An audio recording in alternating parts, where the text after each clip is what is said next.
Bonsoir, c'est reparti pour une année de C'est de la balle et c'est reparti avec du motoball. Meilleurs vœux à nos invités. Ce soir, le SUMA de Troyes. Bonsoir Gérard Doué, le vice-président du club. Frédéric Dussossois, qui est le préparateur physique.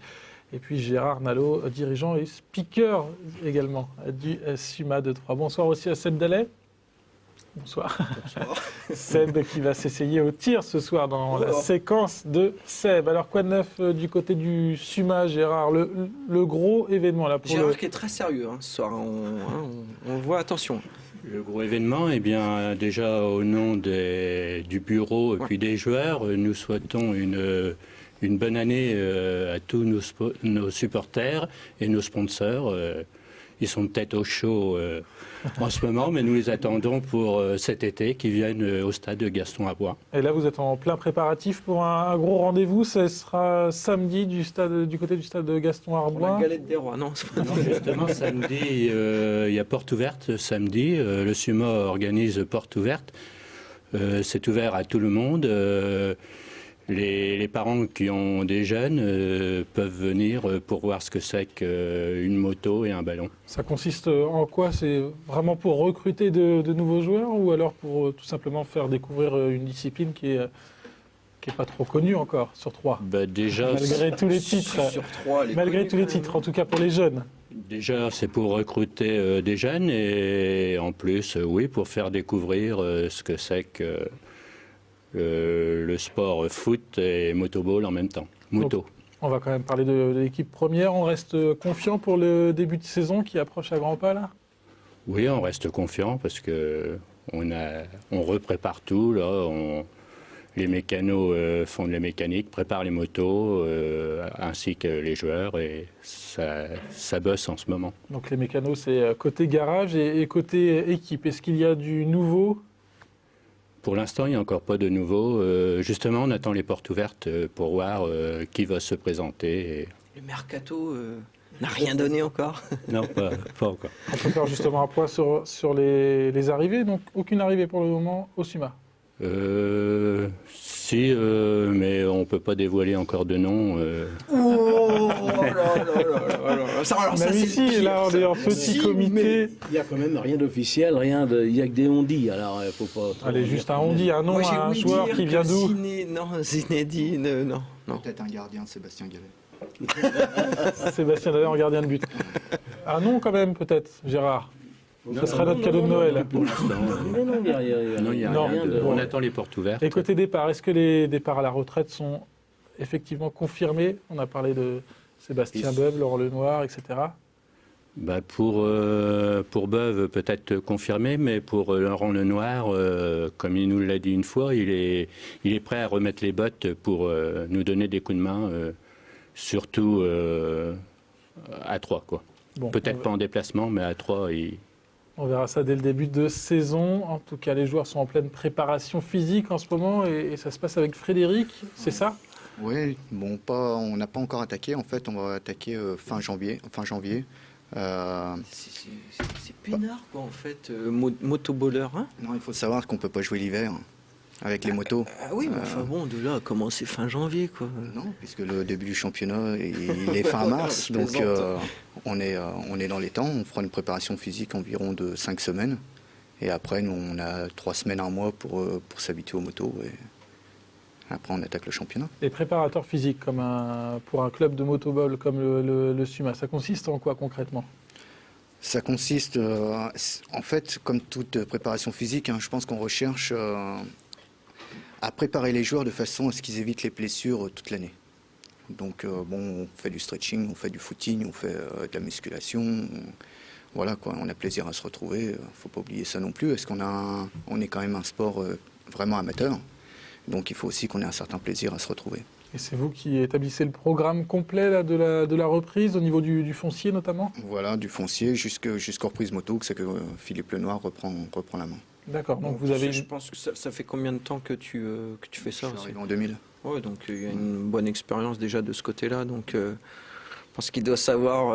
Alors, ce qui peut être sympa, c'est que d'une année à l'autre, tu modifies certaines choses. Ouais, parce que en fait, moi je viens du football Au football, je pense que L'ancien du club troyen. ouais, on fait un peu plus attention, je pense à l'hygiène de vie, etc. Alors qu'au motoball, c'est un peu le rugby d'il y a quelques années, où c'est que bon, on aime bien vivre aussi. Et qu'est-ce qu'il faut travailler en particulier donc chez un joueur de motoball? Bah, le fond, mais après, il faut préparer tous les membres, en fait, parce que on a les vitesses, les poignets qui sont à la main, on a les frappes au niveau des jambes, donc il faut les fessiers, etc. Il faut vraiment, c'est assez complet. Je peux vous assurer que c'est complet. On a des courbatures après. Vous êtes au club depuis l'an 2000, c'est ça? Ouais, à peu près 2000. Qu'est-ce qui vous plaît dans ce rôle de préparateur physique? Là, c'est plutôt inattendu. Qu'est-ce que vous Ouais, c'est un faites petit peu. comme passion? Je suis préparateur physique d'une équipe de motoball. Ouais. En fait, bon, j'ai été à l'armée avec Laurent Lenoir et j'étais joueur à l'attaque à l'époque, donc on a fait connaissance, etc. Et après, je suis devenu entraîneur de football à Sainte-Savine notamment. Et après, j'ai tout arrêté. Et donc, par connaissance, on se retrouvait un petit peu. Et puis, il m'a dit, bah, tiens, tu veux pas un petit peu t'occuper de nous? Et de fil en aiguille, j'ai bien connu Philippe. Et puis, bah, voilà, je suis venu 1 fois, 2 fois, 3 fois. Et puis, voilà, je suis dans la maison. Donc là, ça commence début janvier. C'est peut-être la période la plus importante de la saison au niveau du foncier. Là, on se Oui, prépare du foncier. pour tout le reste de la saison? Oui, au niveau musculaire. Au niveau musculaire, au niveau du fond, il faut pouvoir assurer... pouvoir prendre une moto, c'est quand même 250 cm3, il faut pouvoir la tenir, il faut pouvoir la piloter, il faut pouvoir tenir 80 minutes. Physiquement, c'est quand même assez difficile. Sébastien, c'était pareil au foot. Hein. Le début de saison, niveau physique, c'était le plus important finalement pour le reste. Hein. C'est primordial. Bon, après, au foot, il y a la trêve aussi hivernale. Donc, du coup, il y a 2 préparations, mais la préparation hivernale est beaucoup moins importante que la préparation estivale. Mais oui, non, c'est des périodes... capitale de la saison. C'est ce qui annonce en fait la saison. Si on fait une bonne préparation physique sans pépin, ça peut inaugurer une belle saison, en tout cas au niveau physique. Après, la technique, la réussite, il y a tellement de paramètres qui rentrent en ligne de compte que c'est... Mais ouais, le physique, c'est super important. Bon, on verra ça. On constatera le travail de Frédéric dès le mois de mars avec la reprise donc officielle du SUMA en championnat. En plus, juste petite précision, les joueurs n'aiment pas en plus le physique. Hein, donc c'est un rôle encore beaucoup plus difficile. Quoi. Rôle très ingrat. Mais plus on avance dans l'âge, et au motoball, ce qui est bien, c'est que les joueurs aussi sont un peu plus âgés que dans le football en règle générale. Et au moins, c'est qu'on peut comprendre que le physique est important. Un peu plus mûr. Allez, on va regarder tout de suite la séquence de Seb. On va le voir, le physique, c'est aussi important. Donc, dans le motoball, là, Seb qui s'est essayé au tir ce soir. On regarde tout de suite ça en images. Bon, on va lui montrer pour faire une frappe de balle.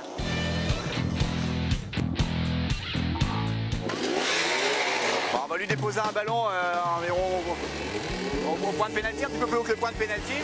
Il va prendre un petit peu d'élan et il va taper. Et il nous a dit qu'il la mettait en lucarne.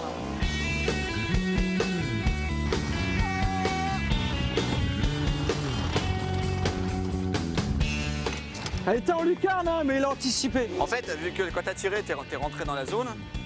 Ce qu'on appelle nous la zone, c'est une zone de protection pour le gardien. Ouais. Il y a un arc de cercle autour du but Ouais, où les motos n'ont pas le droit d'en rentrer et le gardien n'a pas le droit d'en sortir. d'accord. C'est une zone de protection pour le gardien. Il ne faut pas qu'il se prenne une bouche. Parce que moi, je suis rentré dans la zone. Voilà. Donc là, ça fait coup franc. La première chose que je peux dire déjà, faut que tu aies des cuisses comme ça. Parce que déjà, pour tirer avec les semelles de plomb que t'as et tout, et vu les mines qu'ils envoient les mecs, faut être bien costaud des cuisses quand même. Hein. Plus on tape la moto bien accélérée, plus la frappe est puissante.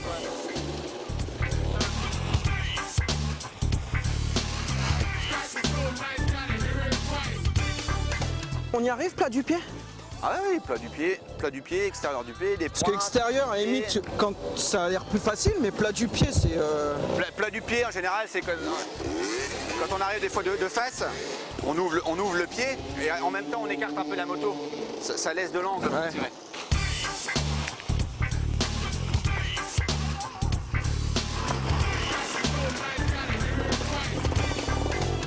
Tu enlèves ton pied du cale-pied quand tu arrives sur le ballon. Enlève-le un petit peu avant. Ouais. Que tu aies le temps d'armer ton pied. Là, j'ai tiré là-dedans. Ouais, c'est pour ça. Ça, c'est... J'ai fait... Il a compris qu'il fallait enlever le pied bien avant d'arriver sur le ballon pour préparer son shoot bien armé.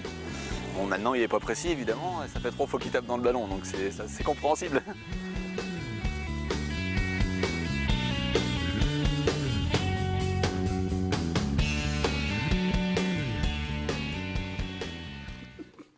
En conduite, en tout cas, c'est pas si mal que ça, on l'a vu à la fin. Et le tir, c'est quelque chose de coton. Ouais, comme je l'ai dit dans le reportage, on se rend compte vraiment de... Bon, en plus, ça faisait quand même quelques temps que j'avais arrêté le foot, donc mes muscles ont eu le temps on va dire, de baisser partir en vacances. Ouais, voilà.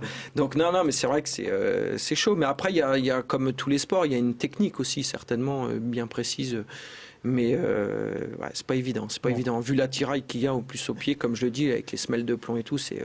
On fera le retour au stade Gaston-Arbois. On réessayera le tir avec Seb Dallet. La dernière séquence de cette émission, elle est consacrée à Gérard Nalot, qui est le Carlos Cassis, finalement, le speaker officiel. Le speaker officiel du SUMA de Troyes. Ça consiste en quoi, votre rôle, Gérard? Le rôle de speaker, annoncer les équipes et, comme Carlos, faire de la publicité. Il y en a beaucoup du côté du SUMA, ça dure. On a pas mal de sponsors. Il y a des grands sponsors, des petits sponsors, mais il n'y a pas de petits sponsors. Il y a des sponsors pour lesquels il faut leur faire de la publicité. Depuis combien de temps, speaker au club? Une bonne vingtaine d'années. Sébastien? Non, mais c'est sympa d'avoir fait ce parallèle parce que en plus, je crois savoir qu'ils s'entendent bien les deux avec Carlos. Alors, faut voir que la mèche de Carlos en fait est venue en fait au-dessous du nez pour Gérard. Donc c'est vrai, on n'a pas les cheveux au même endroit. Carlos dans le public ce soir. Un mot quand même, depuis 20 ans, qu'est-ce qui vous attire dans ce rôle de speaker? Moi, je suis au club je vais signer ma 50e licence. Ah, c'est pas mal. Bon, alors, j'ai fait 20 ans de joueur. J'ai fait un peu de tout après. J'ai eu un club de cadets à Dampierre pendant 10 ans. Puis je suis donc, sans quitter le SUMA, mais dans les années début 90, je suis revenu et là, il n'y avait pas de speaker. Je suis devenu le speaker. Et qu'est-ce qui vous motivait dans ce rôle? C'est parce qu'il n'y avait personne ou alors, oui, on m'a dit fais-le, mais je suis bien au club. Alors, il faut toujours qu'il y ait quelqu'un pour le faire. Mais je ne fais pas que ça, ne vous inquiétez pas. Pas que speaker au club. Et, je me rends compte qu'il y a quand même la voix, l'organe qui est là. Quoi. On ne peut pas être speaker par hasard. Quoi. On sent quand même une prestance, une voix. Mais ça ne m'empêche pas de bégayer, de donner des erreurs, ce que Carlos ne fait pas. Mais c'est les spectateurs c'est les spectateurs des fois qui me rectifient. Juste pour finir l'émission, c'était très rapide, mais est-ce que vous pouvez nous annoncer la journée de samedi façon speaker? Oh, je suis pas un spécialiste, moi. Allez. Il faut un papier, il faut... Allez, on essaye.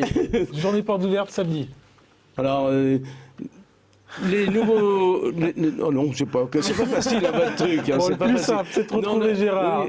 Les futurs joueurs, ceux qui ont envie de venir jouer au motoball, pas les gens qui ont 30 ou 40 ans, les gens qui ont une vingtaine d'années et qui ont envie de venir jouer au motoball, ils viennent samedi.